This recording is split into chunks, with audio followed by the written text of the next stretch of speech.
Alright, welcome back to Honored Madman, and today we're going to be talking about a very particular room in Dark Souls 3. Well, I guess more specifically, we're going to be talking about the contents of that room, namely the paintings. Because honestly, through my first couple playthroughs of Dark Souls 3, these paintings sort of just went over my head. I looked at maybe one or two of them and didn't pay much attention, but on my most recent playthrough, I really analyzed them and was like, holy shit, they're like references to previous games. And not only that, there's also a theme, or actually themes, to this very interesting collection of paintings found in the Pontiff's Manor in Irithyll of the Boreal Valley. Now sure, these are probably just Easter eggs and references, but there is still a bit of a pattern to the people or places that these portraits portray. Basically, I don't think that they're random. I think that they're all specifically chosen to depict the Pontiff's intimate knowledge with Dark Souls lore and history. And these are all things he deliberately chose to hang in this little manor of his. But why? Why these specific places? Why did he find these important, or why does he think they pertain to him or the history of his new regime or empire that he's creating? I mean, maybe he just thinks the history of the Flame and this whole world of Dark Souls is important and should be cataloged in some way, preserved if you will, and that's all fine and dandy, but again, these portraits were all chosen for a reason, presumably, so let's go over them. I mean, maybe he just picked them all at random, or maybe, they're the only portraits that have survived the test of time, who knows? But regardless of all that, we're still going to go over each one of these portraits individually, so get yourself a snack and get comfortable because I really don't know how long this one might run. It might be one of the more rambly ones. But there's 6 paintings in total, and the first 3 we're going to talk about all depict stuff or people from Dark Souls 1. So obviously the most striking one is the one of Guinevere, the daughter of Gwyn and the goddess of love and beauty, I believe. I like that one of the Silver Knights is entranced by her portrait, dreaming of better days. Now, it's interesting that those Silver Knights don't respond. Like, are they hollow, or are they actually human still? And if so, how fucking old are they? Anyway, though. So we all know the Guinevere we encountered in Dark Souls 1 was nothing but an illusion, and she presumably fled to wherever she built Hyde's Tower of Flame, before again departing and possibly showing back up in Dark Souls 3 as Rosaria. Now that's probably a whole theory for another day, and I mean, I guess it's not really a theory. A lot of evidence points to it, but it's more like just a headcanon that makes sense, like many things with Dark Souls lore. Now, a lot of people believe she was formerly the Queen of Lothric, and if that's the case, it makes perfect sense for this painting to be here, given the close ties that were held between Irithyll and Lothric. But yeah, her picture was probably the most obvious one that most people got. I mean, most people who play these games, you probably got all of them, but definitely hers was the most obvious. Now, next we've got Anor Londo, which again isn't very surprising considering it's literally just upstairs, and it's a legendary city of the gods that Pontiff himself captured with the help of a blob named Aldrich. The painting looks really old, and it's some concept art from Dark Souls 1, I believe. Most of the paintings are withered, but I noticed the ones that depict stuff from Dark Souls 1 besides the one of the Duke's archives. That one seems to be in somewhat better condition. But yeah, this one's presence here makes a lot of sense. I mean, it's literally the city that Pontiff conquered, so of course he has a portrait of it. Anor Londo is one of his biggest victories. I mean, he even defeated the surviving gods of that city. And by that I mean he fed them to a sentient pile of muck, but you get what I mean. Now, the last of the Dark Souls 1 paintings is, of course, the one of the Duke's archives that I just mentioned. Now, the Duke was infamously Seath the Scaleless, betrayer of dragonkind, and ally to Gwyn, who personally awarded him a piece of his soul for helping him against the dragons. He's also like the father of sorcery, or at the very least one of its biggest innovators. Since the Pontiff was himself a sorcerer, that alone could have warranted the portrait of the Duke archives being on his wall. I mean, most of the modern sorcery in Dark Souls, besides dark sorceries and stuff like that, has its roots in the insane research of the infamous Pale Drake. And that's without even mentioning his very mysterious reincarnation that had scales, the corpse hanging above the Duke's Deer boss fight in Dark Souls 2, whose power was presumably used by that human Duke that we find in the study hall to create Man-Scorpion Tark, his wife, the Duke's Deer. But I'm getting off topic. It's not like he has a portrait of Seath or the old Peldrake. He just has a portrait of the Duke's archives. Now, why would that be significant to him? Well, I think like many of the other subjects of these paintings, that Pontiff feels some sort of kinship with the figure in this one. Or again, at least the location, I mean. It makes even more sense if that theory about Pontiff being the first scholar of Lothric is true. But personally, most of all, I think the portrait's just there to represent his quest for knowledge and his amassed knowledge that he has, and just how far back that knowledge goes. Personally, I am pretty convinced that the Pontiff was in fact the first scholar of the Grand Archives. I mean, there's that statue where it's depicting either Lothric or maybe it's the first scholar himself, but the motherfucker is holding the profane greatsword. Now, I think that that's pretty damning evidence, but it's not confirmed. I mean, that statue of the first scholar is holding the profane greatsword. I mean, who else could it be? But if he was indeed this first scholar, and the Grand Archives in Dark Souls 3 are known for their twisted worship of Seath the Scaleless, it sort of lines up why he'd have a picture of the Duke's archives. I like to imagine the Pontiff found some of Aldia's research from Dark Souls 2, but I can't really prove that. It's just a headcanon thing, but let's get on to the next one. So the next picture, or next set of 3 pictures, are actually from Dark Souls 2. Now, I know in comparison to Dark Souls 1 references in Dark Souls 3, there are actually very few traces of Dark Souls 2 in Dark Souls 3, but it's not like there's none. There's still some. Am I annoyed there isn't more, like that there's no mention of Aldia or the Forlorn? Yeah, sure, of course. I hate that they're not mentioned and completely forgot about. I have my own theories regarding them, but yeah, I understand people's complaints about Dark Souls 3 not addressing enough of too much of what happened in 2 and addressing maybe too much of what happened in 1, like direct places you can go to again. But to be honest, I could probably talk all day about that, and instead we're going to talk about the lore implication of these 3 pictures from Dark Souls 2. Just like we did with the last set, we will obviously start with the most striking. And that is of none other than Nashandra, the Shard of Manus herself. And not only that, it looks to be a piece of the exact same portrait we saw of her in Drangleic Castle back in Dark Souls 2. You know, the one that Vendrick made curse you if you get too close as a sign of warning the player about Nashandra's true intentions. Again, probably just headcanon, but it seems to fit. Now, to me, this is one of the more interesting portraits on this wall. Because, like, first off, how the hell did Pontiff get his hands on it? Has he been to Drangleic? Well, he certainly employs some mercenaries from the long-forgotten land, so maybe he has been there.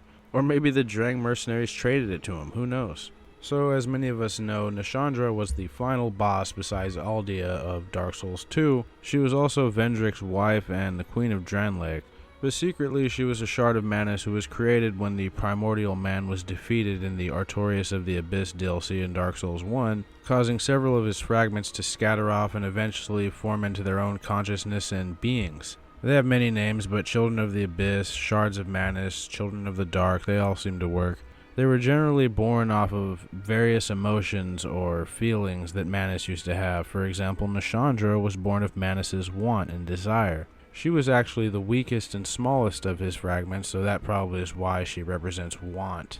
But to this end, she would make her way to the King of Drangleic, Vendrick, who she would seduce and become his wife, and for a time there was peace in Drangleic until she inevitably manipulated Vendrick into going to war against the giants. Now, Vendrick was successful in his campaign and took something of great value from the big guys, but the giants would soon retaliate and the resulting destruction would bring about the curse of the undead. And we mostly know the rest. Vendrick would become obsessed with finding a way to circumvent the curse, something his brother Aldia would succeed in a rather grotesque kind of way. But yeah, Nashandra is the main antagonist. She has very Pontiff-esque qualities. She was a stranger from a faraway land who seduced the royalty of the land she came to, and eventually came to rule it by her own hand. That alone could be why Pontiff has her picture up in this room. It appears that he respects the hustle. I mean, if that really is him, that statue in Lothric, then he did basically the same thing there. There's also the fact that Nashandra herself literally represents want, and in other words, ambition, which is what the Pontiff is all about. Plus, according to the lore from Dark Souls 3, Children of Manus never truly die, they just change shape and reconstitute themselves after a time. They're sort of like the Daedra from the Elder Scrolls world. So it's possible that she regenerated herself long after the bearer of the curse had left Drangleic and managed to travel about the lands herself. Or perhaps re-establishing herself back in Drangleic. Who knows, honestly. Now the next one is another good one. It depicts Broom Tower, or rather the throne of the Old Iron King from the, crown of the Old Iron King DLC from Dark Souls 2. So the Old Iron King was a reincarnation of Gwyn, the Lord of Cinder himself, that existed long after the events of Dark Souls 1 and long before the events of Dark Souls 2. He built the Iron Keep Broom Tower to produce his iron. He also was responsible for the Undead Purgatory and what became of the Huntsman's Copse. To say that he handled the Curse of the Undead rather irresponsibly is sort of an understatement. I mean, look at the Skeleton Lords, for example. But unlike Vendrick, the Old Iron King was not corrupted by a Child of the Dark. In fact, his didn't show up until after he was already dead. Nadalia would show up and bind herself to the land, sacrificing her body and spreading apart her soul across many idols, in an admittedly strange attempt to keep the land alive, I imagine. And who knows why, the whole place is just magma, smoke, and ash, but I guess that Rebel Raim likes it though. What a fun boss, but I think Sir Elan is better. Anyway, though, the old Iron King did get corrupted. He just got corrupted by something else, the beast beneath the lava. Who knows if it was some kind of demon or what it was. Supposedly it was a mound of iron that was given a soul, but that doesn't really tell us much. Maybe there's some connection to the writhing ruin. I mean, the Duke's deer drops the old Peldrake soul, and the old Peldrake soul is actually a piece of Gwyn's soul that he gave Seath for betraying his kind, that whole story. So maybe there's some connection there, but I'm already getting off topic. What we do know is that according to legend, the old Iron King was actually one-shotted by the beasts beneath the lava, after which he and his kingdom were fully consumed. Or at least his keep. I mean, Broom doesn't seem to have been completely taken over by the forces of lava, but yeah. He got corrupted by something completely different, and Nadalia only showed up after the kingdom was in ruin, and she sort of sacrificed her body to bound her soul to the land, specifically through Broom Tower, which was where the old Iron King used to produce his infamous iron. But by that point, the king was fully consumed and assimilated by the Icarus Earth, or the evil that lurked beneath the lava, as some item descriptions call it. And yeah, now the only people inhabiting his lands are those Ashen Warriors in Broom Tower and all the Elan Knights and armored ninja turtles that inhabit the Iron Keep. Oh yeah, and my buddy Majorauld. What a guy. Now I think the presence of this picture is also significant, mainly for the fact that the old Iron King was a reincarnation of Gwyn, and I imagine Pontiff knew that when he hung this portrait up. But the Pontiff could also view it as a cautionary tale, not to become too corrupted by your ambitions that you lose yourself completely. I mean, that's what happened to the old Iron King. Yeah, sure, he was probably being corrupted slowly by the Icarus Earth, but he was once this really likable and good-natured king. I mean, he inspired the Easterner Elan, who was a very famous warrior and skilled swordsman, to basically become his right man, and when he slowly was getting corrupted, Elan left him. He just said, nope, fuck this, and dipped out. And then after that, I imagine it wasn't long before the old Iron King was, fully turned into that demon thing that we see in the game. Now, the last portrait in this set is actually a piece of concept art from another of the DLCs of Dark Souls 2. It even depicts the player approaching the frozen city at the very bottom of the portrait. It depicts frozen Ilium Lois, and I actually had to check my Dark Souls 2 art book to see if this little particular entry was in it, and it's actually not. It was then that I realized that I only had the Dark Souls 2 art book, not the Scholar of the First Sin one.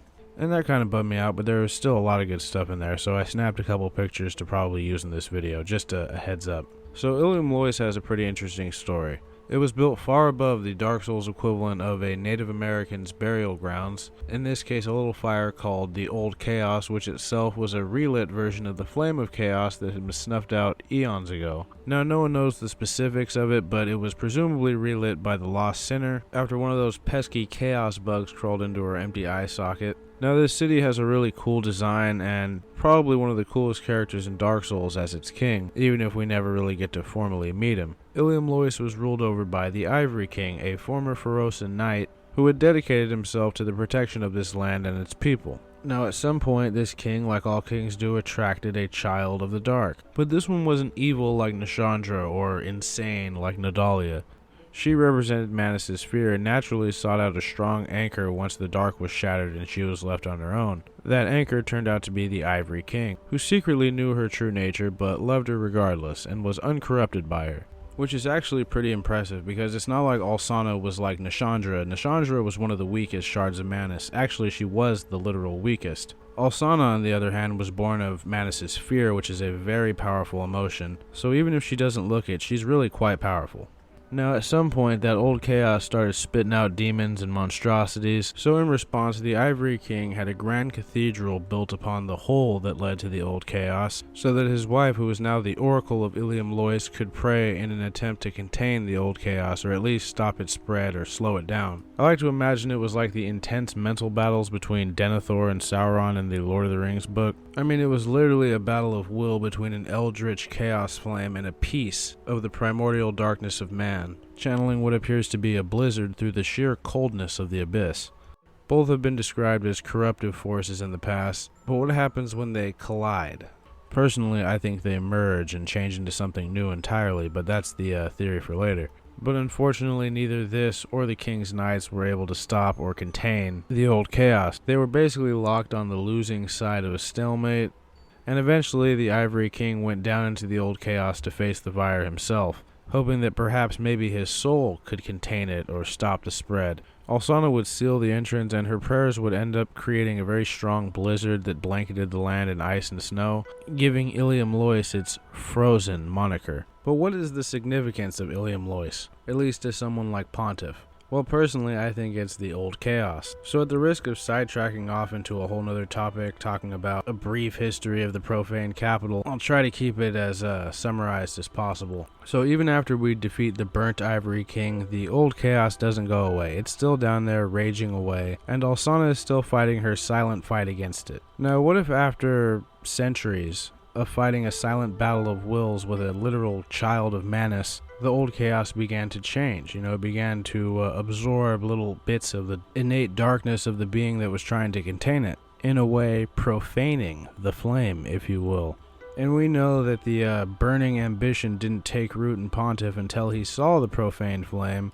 So if the theory is true, then having a picture of frozen Ilium Lois on the wall isn't really too surprising either, considering it contributed to the origins of the thing that made him who he is today.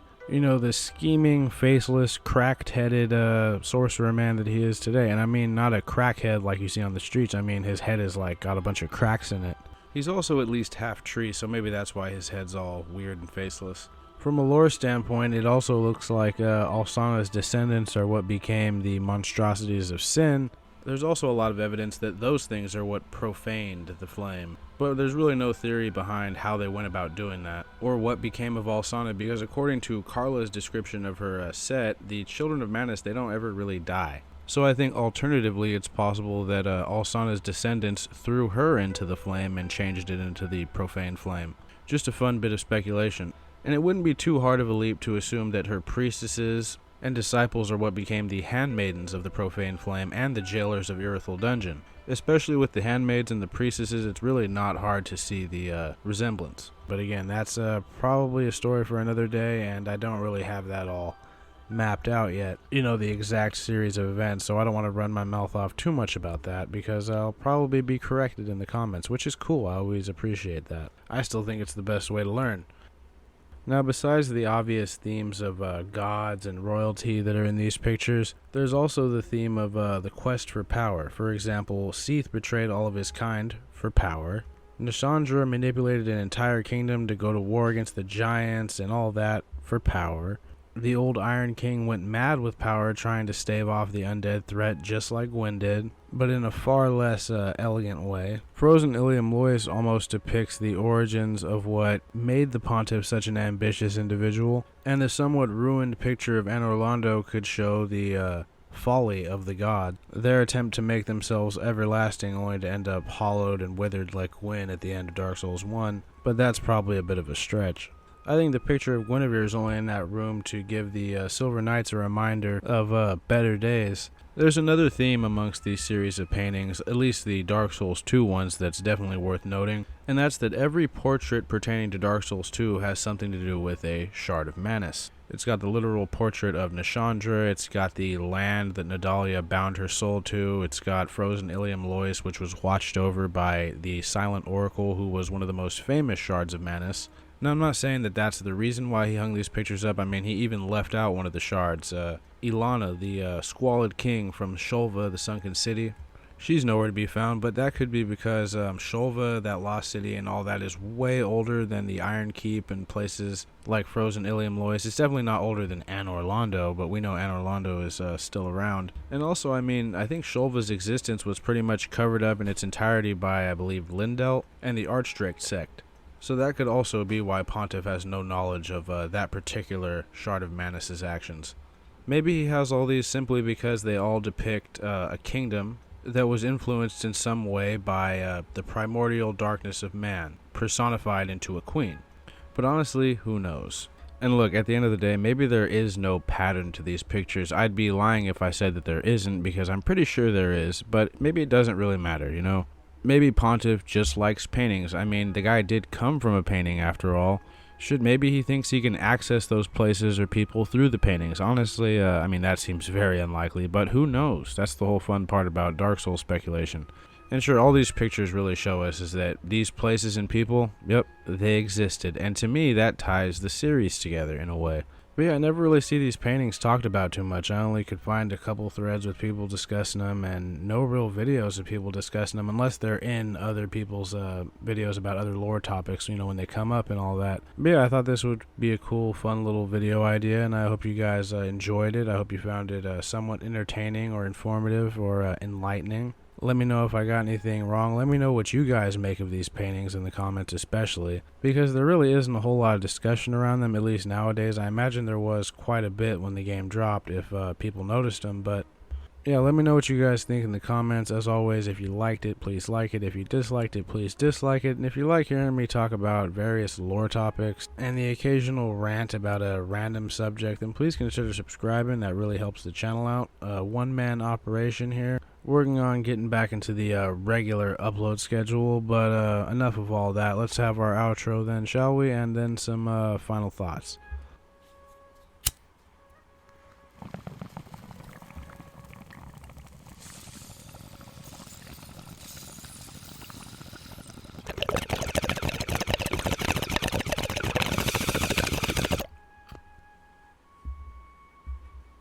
So I got a couple things that are finished in well, mostly note and script form, and then I have this other video that's just about done. But after that, would you guys rather see a video about what I think happened with the whole profane capital thing, barring all the cut content, that is, because I will have to try and make sense of just what's in game without, you know, citing the out of game content. But yeah, profane capital history speculation, or the Germ from Dark Souls 2, a video about them, just because I've always liked those guys. You know, Gavlon, he wheels, he deals, great guy.